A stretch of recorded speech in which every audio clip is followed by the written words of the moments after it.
Hello and welcome to the International Pentagon Challenge. My name is Kyanite and together we'll be embarking on a very special Football Manager journey where we'll aim to try and win every major international competition in all 5 continents, forcing our hand to play with hundreds of different types of players and most importantly hopefully create loads of awesome different types of tactics along the way. Once that's complete, only then are we allowed to set our sights on the biggest of all goals, the FIFA World Cup.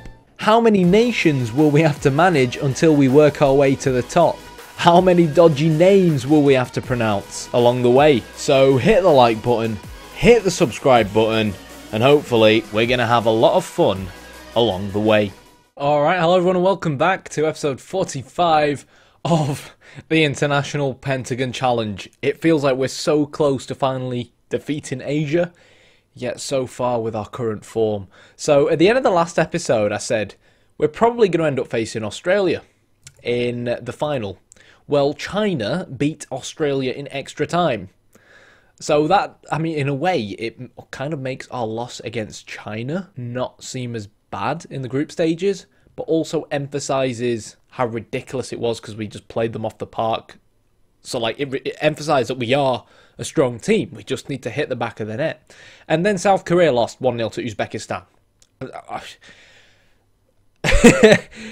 I mean, what a joke it will end up being if we lose to Saudi Arabia and then China and Uzbekistan from our group end up making it to the semi-finals.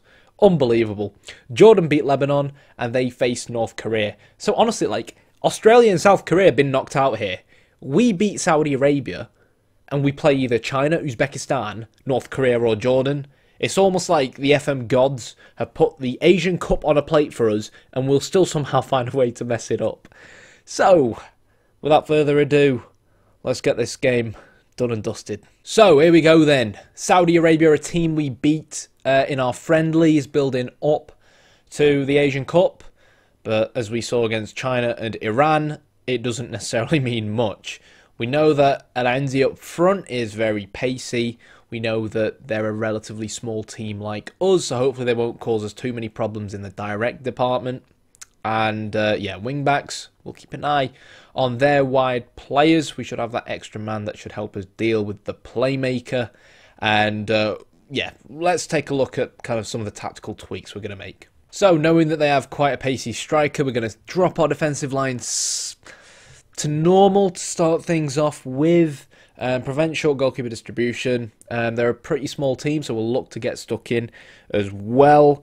We know they tend to concede towards the end of the first half, so that's probably something we might look to cater for if we're not already in front. Watch us go 2-0 down within 10 minutes now. And we're going to actually look to exploit the right-hand side and go a little bit more direct. The reason behind looking to exploit the right-hand side is because Uchida played really well against Iran, and I feel like he can have a role to play in this game because of his really good crossing attributes and really good physical attributes. But as well because basically Saudi Arabia's left back is yellow carded and so the 2 centre backs. So I've got this strange theory that they might not be as stuck in because they don't want to get suspended for the next round. So we're just going to try it and see what happens really. That's it. We should be okay. You know, we'll tweak as we go along if we notice anything specifically. To be honest, we've kind of done better against the 4-2-3-1s than we really have against 4-4-2s. It's kind of like those teams that sit back that have really caused us problems. And I don't necessarily think we'll see that with Saudi Arabia because even though the press seemed to think it was weak opposition to get drawn against at this stage, I beg to differ. And I think that's emphasised by the fact that Saudi Arabia have made several World Cups in real life and obviously are making this summer's World Cup. So they are a very good side. And they do tend to produce pretty good regens in the game as well. So, let's see if we can get just 1 or 2 early goals. Furuyama finds Nagata. Kurakawa to Takasaki, who is apparently close to actually... This is one of the things I was moaning about early on, was that I would really like to see him go on loan from Chelsea to get a bit more kind of first team action, and it does seem like Swansea are going to be pick that up. Yes, are going to be picking him up on loan, which is going to be good because I think Swansea are in the Premier League on this, so he'll be getting some more regular Premier League action, which is good for us if we do stay as manager of Japan after this tournament, obviously. So not a lot of possession for us, which isn't really ideal, but most of the highlights have been us. We're pressuring from the front. I was going to say we seem to be coping pretty well with the striker. And the second I say that, they do that. So, yeah, that was a really good counter-attack from them. I think we need to try and stay tighter to their lone guy up front. He kind of seems to be the main guy who's converting attack to defence for them. He's a pretty big lad as well as being pretty pacey. So we've got to be careful of him. So Asano is going to be given kind of the job to always man-mark him.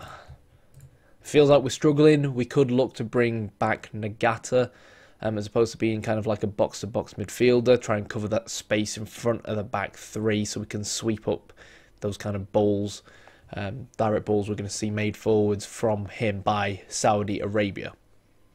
Kurakawa with the cross. I'm hoping we might get lucky with a corner this game because, again, Saudi aren't exactly the biggest side.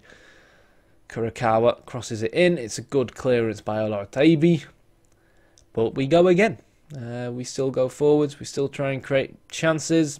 And we still blast the ball wide of the target, even though work ball into box is obviously turned on. So El Rashidi is going to find on the Giants a lovely ball. Alenzi's one-on-one with Honda. And guys, you're three centre-backs.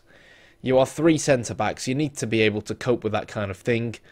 And apparently they can't. It was a very simple ball forwards. And in that kind of scenario, it just leaves me frustrated, to be honest.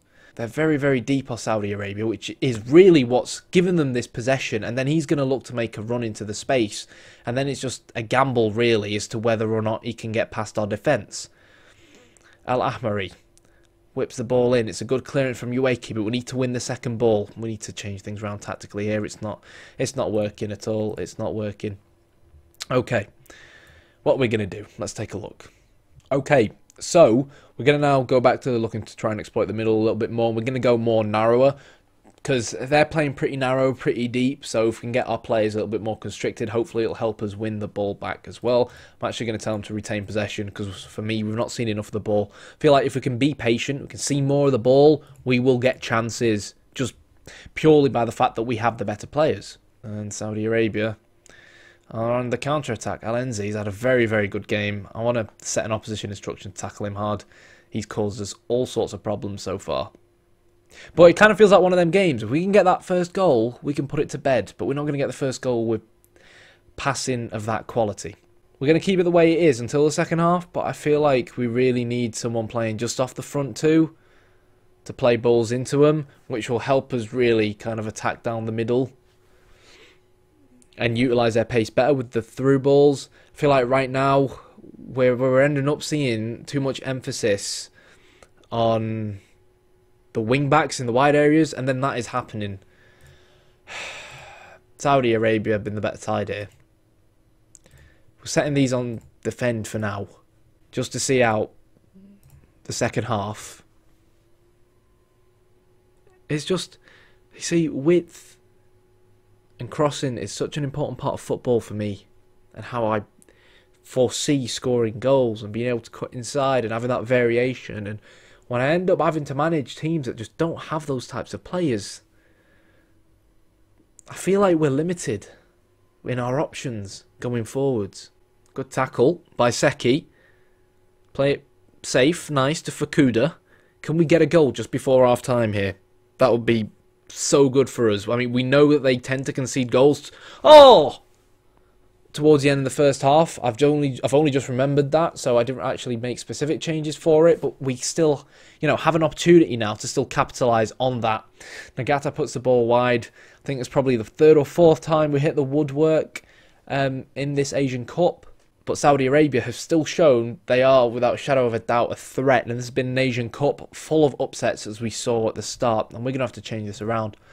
So we're going to go aggressive because it's not been good enough. And yeah, I think I'm going to make changes. Here we go then. So we're switching to a 4-1-2-1-2. We're using two Mazzalas because they'll go out and try and kind of pull wider. As we can see there, they like to drift wide into the half spaces. I feel like we need to feed the two up front, and we're now playing with an advanced playmaker in the form of Kurokawa, who can hopefully use his creativity to start threading through balls towards these two. That's what we really need right now.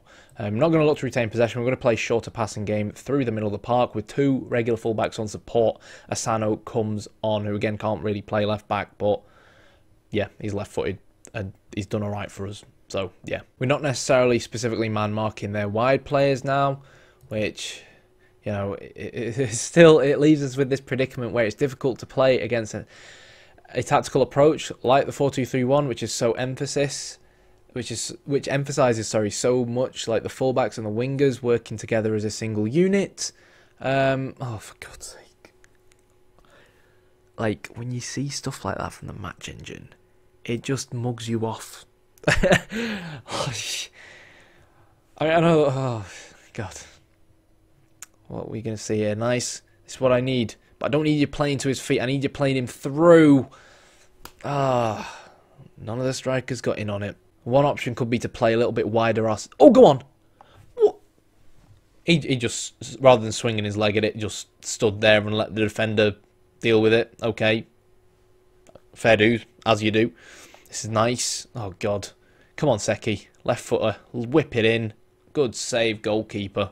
Not bad. We've created chances. I do want to see us maybe get a little bit wider, though. I think Takasaki's not had a great game. So Seki is going to become our complete forward now. And Kawano's going to come on. Kawano, obviously, I think it was him that got a hat-trick against Palestine. He has a knack of grabbing goals when we're struggling.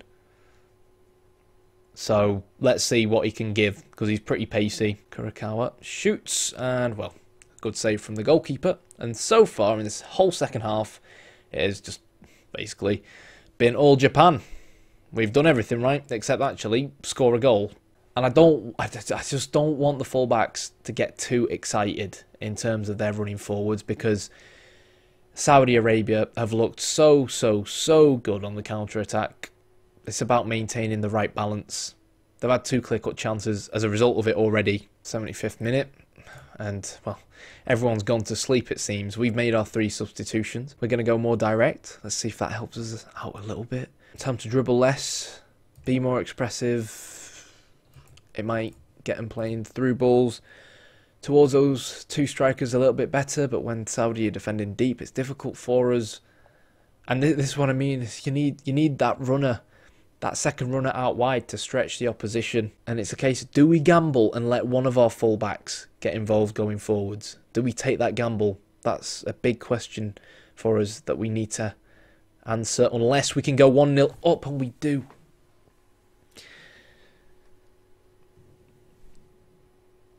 Get in. Uchida as well. Right. Concentrate. And let's adapt now. Let's adapt. So we've got Uchida, who can come out wide, Kurikawa, who can drop into that hole, and Kawano, who can play there. Control, lower tempo. Let's retain possession a little bit. Drop that defensive line and just, you know, slow the game down a little bit. Try and keep hold of that ball. We'll set him as a deep line forward, him as winger on support. Uchida, probably more of a defensive winger on support. And Kurokawa, yeah, I'm happy with him kind of maintaining his role as a playmaker through the middle. But I'd rather see us exploit the wide areas now that we kind of have doubled up down the wings. Dusari. That seems to be like the most popular Saudi Arabian surname that regens like name themselves. It's not even that popular of a surname in real life. But yeah, I wish there was just like a simple text file you could change a lot of the... That looked like a file to me. You could change a lot of the time and just add surnames. I know there's definitely a file with band names, like Saddam Hussein is a banned regen name, for example. Why have we just hoofed that ball back up for him? Why? Simple. You know, like, here, we'll just play it to him. We're looking to waste time, boys. Is it embarrassing we're looking to waste time as Japan? Oh, mate! as Japan against Saudi Arabia? Yes, but we're grinding out results. So I don't really care too much at the moment. And this is where the time wasting tactics kick in. There we go. Good job, boys. It was hard. Always was going to be hard, given the nature by which Saudi Arabia were playing. But if we do actually get through this, we could end up playing Japan or Uzbekistan again. And a part of me can't help but think, how sweet would revenge be for the disappointing group stages in one of the Asian Cup semi-finals, right? So, yeah, an interesting one. What is that ball? Get rid of it. Play it safe. Come on, Honda. I wonder if we got a regen with the surname Toyota or Hyundai. Hyundai Korean? I'm not sure. Anyways, could be a goal in this. Saudi have got 3 strikers, but instead we give the ball straight back to their goalkeeper. It's really nice football from Saudi Arabia. That's what happens when the AI sticks 3 strikers up top and tries to abuse itself. Every time one of my defenders passes it back to the goalkeeper like that, a part of me dies. Just get rid of it. Oh, lovely. Nice. Run it to the corner flag. All that. Okay. Take your time, Honda. Take your time. You're not like a brand new Type R Honda right now. You're more of a kind of circa 1980s Honda Accord. Oh, God.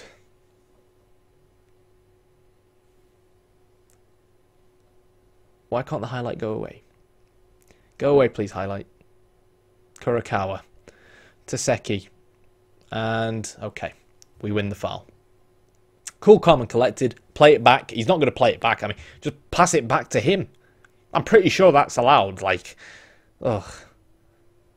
Even there with defensive tactics on and time wasting, he still doesn't pass it backwards. But there we go, guys. We managed to beat him in the end. Underwhelming, yes. But a win's a win. And, yeah. I think I'll calmly tell the lads I weren't too pleased with the performance. And they look fired up, which is great. Because we've been so inconsistent throughout this entire tournament that morale's just been jumping up and down. It's pretty bad, really. So here we go. We win against Saudi Arabia. We certainly made it hard for ourselves. We'll just try and move on quickly. Okay. And I'm just really intrigued to see who we end up playing. Oh, we've got China. We've got China. And it's going to be Uzbekistan versus either North Korea or Jordan. I'm not sure if any of these teams, bar us, have ever even won the Asian Cup before. 2027, not 2026. I'm thinking of the 2026 World Cup in the past few episodes when I kept saying 2026. If we get past China, we have to go on and win it, right? We've had a dodgy start. We need to get revenge against China. We know how they're going to be looking to play. We've got to counteract it. We've got to clamp down on that right midfielder they've got that got both of their assists. If you enjoyed the video, hit the like button, hit the subscribe button, and as always, thanks for watching.